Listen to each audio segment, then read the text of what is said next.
আসসালামু আলাইকুম রহমতুল্লাহি বারাকাতু। আজকে আমার মনে চাইল, যেহেতু মানুষের মুখ থেকে শুনি আসছে নাগুল বাজারও নাকি কুরবানির পশুর হাট খুবই জমজমাট। অনেক পশু ওলাইছে, গরু, ছাগল, মহিষ, এমনকি মানুষ, হাজার হাজার মানুষ। এখন আসলে মুসলমানদের ও একটা খুশির সময়। এই কয়েকদিন খুশির সময় যাইব শনিবার পর্যন্ত। শনিবারে ঈদুল আজহার নামাজ আদায় করিয়া আরও একটা খুশির সময় পশু কুরবানি করবা।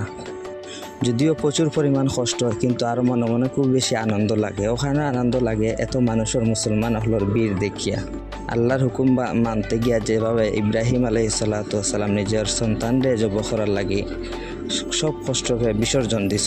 ইব্রাহিম আলাইহিসসালামের সুন্নত রক্ষার্থে মুসলমান হলে তারাও কিন্তু বিভিন্ন কষ্ট করার পর তারা পশু কিনার লাগে সিকনাগুল বাজারের মধ্যে গেছে। আল্লাহ তালা সবার এখলাসিয়ত সহিত কুরবানি দেওয়ার তৌফিক দান করেন, আর সবে যেন আল্লাহ রাব্বুল আলামিন এই কুরবানির যাজা সবাইটা দান করেন। তো মূল কথাত আইই আমরা, যেহেতু আমরা সিকনাগুল বাজার জমজমাট, এখানে পরিপূর্ণ সিকনাগুল বাজার আপনারা দেখাইতে পারছি না, এখানে দুঃখিত। সেনা খুবই কষ্ট সিকনাগুল বাজারে ঢুকতে, একবার মাধ্যখানে মসজিদও ঢুকতে আমরা খুবই কষ্ট হয়েছে। অনেক জমজমাট সব কিছুটা শেষ করে, যেহেতু একটা ব্লগ বানাইতাম আপনারা সবরে দেখাইতাম, এখানেও সারা কষ্টরে বিসর্জন দিয়া তারপরে বাজারের ভিতরে ঢুকছি। কিন্তু পূর্ব দিকে আর গেছি না, এখানে পূর্ব দিকে গেছি না, এখানে পূর্ব দিকে যাওয়াটা আরও বেশি কষ্টকর।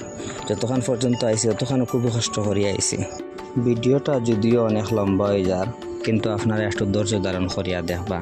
কেননা শুধু আপনারা দেখার লাগে আমি অত কষ্ট করি আসর নামাজ পড়াইয়াও সাথে সাথে সিকনাগুল বাজার আইসি। আমি আবার কিন্তু মাগরিবের আগে আগে মসজিদে যেতাম কি। তা ভিডিও বানাইতে কতটুকু কষ্ট একজন কন্টেন্ট ক্রিয়েটার জানেন। আর আপনারা যদি একটু লাইক শেয়ার না করেন তাহলে খুবই কষ্ট লাগে। যাই হোক, বাজারের পূর্ব দিকে আর গেলাম না, কেননা বাজারের পূর্ব দিকে আরও বেশি জমজমাট।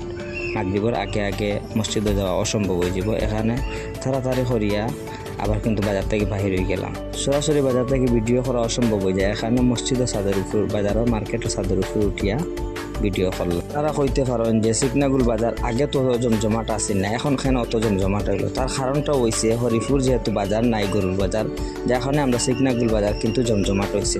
এত সময় ভিডিও ধৈর্য ধারণ করে ভিডিও দেখার জন্য আপনারা ধন্যবাদ। সবাই সব সময় নুমান ব্লগের সাথে থাকবা এবং ইউটিউব চ্যানেল নুমান মিডিয়া 56 সাথে থাকবা।